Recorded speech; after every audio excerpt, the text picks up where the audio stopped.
बिस्मिल्लाहिर्रहमानिर्रहीम। अस्सलामुअलैकुम। बड़ा मुश्किल है उलमाए कराम की मौजूदगी में बात करना, खिताब करना, और फिर मुझे हुक्म मिला है 3 मिनट में बात कंप्लीट करनी है। मेरा पहला तारुफ अल्लामा खादम हुसैन रिजवी साहब से ये था कि मुझे अपना प्रोग्राम करना था, और मेरे प्रोड्यूसर हुसैन हैदर साहब ने कहा खादम हुसैन रिजवी लाइन अप कर दूं, तो मैंने कहा कि खादम हुसैन रिजवी कौन है? तो उन्होंने कहा तुम्हें नहीं पता, बहुत बड़ी शख्सियत है, और इस वक्त लाहौर के अंदर जो है वो बहुत बड़ा, इस्लामाबाद में, सॉरी माफ कीजिएगा, बहुत बड़ा धरना चल रहा है। मैंने कहा अच्छा चलें ठीक है, लाइन अप करते हैं। मैंने कोई तैयारी नहीं की, मैं जानता नहीं था। चलते चलते मुझे किसी ने कहा कि अल्लामा साहब गालियां देते हैं। मैंने वो सवाल कर लिया लाइव उनसे, बड़ी खंदा पेशानी से उन्होंने मुझे जवाब दिया। ये मेरा पहला तारुफ था अल्लामा खादम हुसैन रिजवी साहब से। बाद में मुझे डराया गया, मुझे कहा गया कि बड़े सख्त लोग हैं, नुकसान पहुंचा देंगे, तुमने बड़े सख्त सवाल किए। मैंने थोड़ी हिम्मत की और मैंने दोबारा से इंटरव्यू लाइन अप करने की कोशिश की। तो एक शख्स से मेरा राब्ता हुआ जिसको कहा जा रहा था कि ये अल्लामा साहब का बेटा है। तो मेरे लिए बड़े अचंभे की बात थी।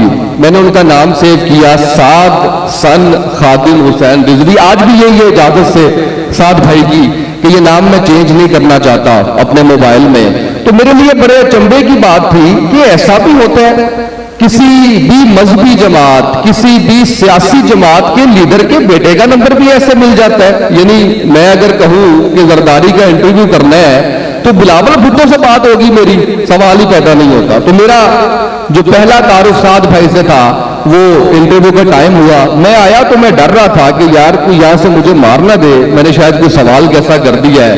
तो मुझे आज जिन्होंने लाइनअप किया, जिन्होंने फोन किया, शामी बड़ा प्यारा बच्चा है यहाँ पे, वो मिला मुझे। तो उसने कहा आपको पता है आपने कितना धचका पहुंचाया है जमात को, आपको पता है आपके उस सवाल ने कितना पीछे गिराया है जाके।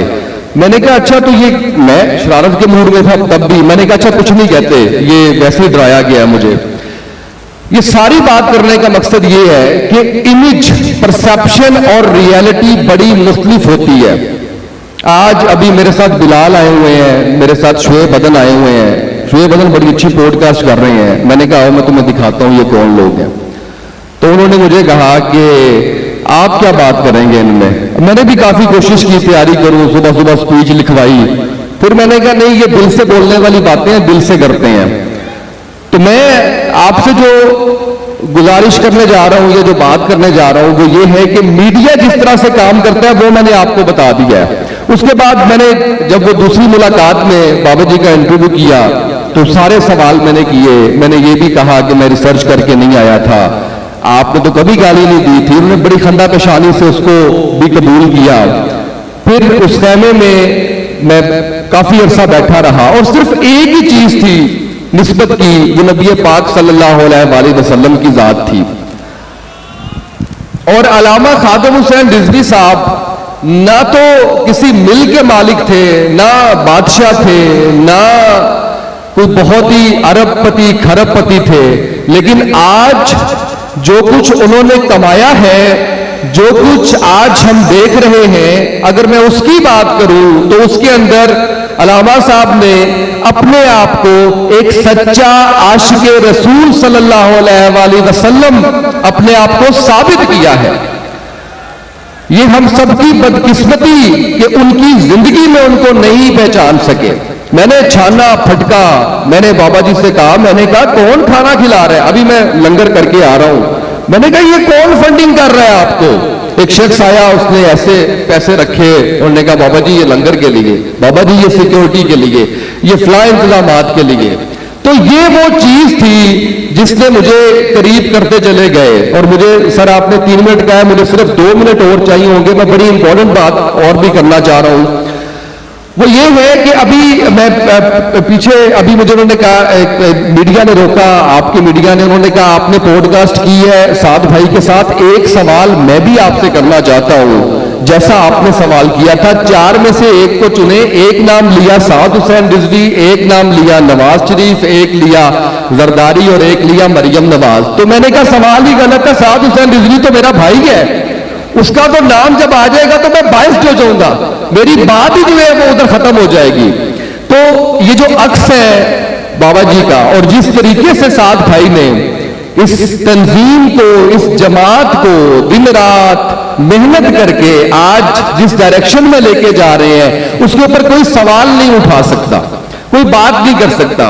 एक आखिरी बात जो मैं आपके गोश गुजार करने जा रहा हूं, ये रास्ता लंबा हो सकता है, कठिन हो सकता है, मुश्किल हो सकता है, गिराने की कोशिश की जा सकती है, गिर सकते हैं, लेकिन जिसका नाम हाफिज साद हुसैन रिजवी है वो पीछे नहीं हटेगा, वो रुकेगा नहीं, वो बिकेगा नहीं, वो कभी हार नहीं मानेगा, वो जीतेगा, चाहे वो 2 साल में जीते, चाहे 10 साल में जीते, चाहे 20 साल में जीते। आखिरी बात, मैं बड़ा करीब हूं तहरीके लब्बैक पाकिस्तान के।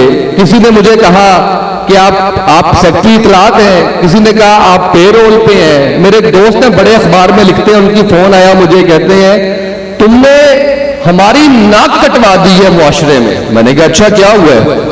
और तुम तहरीके लब्बैक पाकिस्तान को सपोर्ट करते हो? मैंने कहा हाँ क्यों, क्या हुआ? वो इतनी पुरतशद्दुद जमात को। मैंने कहा अच्छा शायद आपको लगती है, मुझे नहीं लगती, इस पर डिबेट कर लेते हैं, बैठ जाते हैं। वो पाकिस्तान तहरीके इंसाफ को सपोर्ट करते थे। 4 माह गुजरे, नाम लेना तक पाकिस्तान तहरीके इंसाफ का इस वक्त बंद कर दिया गया है। कोई शख्स पाकिस्तान तहरीके इंसाफ का नाम नहीं ले सकता। उससे बड़ी वो जमात जिसने तहरीके लब्बैक पाकिस्तान पर तशद्दुद करके उसको पुरतशद्दुद करार दिया, आज उससे बड़ी पुरतशद्दुद जमात जो है वो कोई लेबल्ड नहीं है पाकिस्तान में, उसका सिर्फ नाम पाकिस्तान तहरीके इंसाफ है। बहुत शुक्रिया।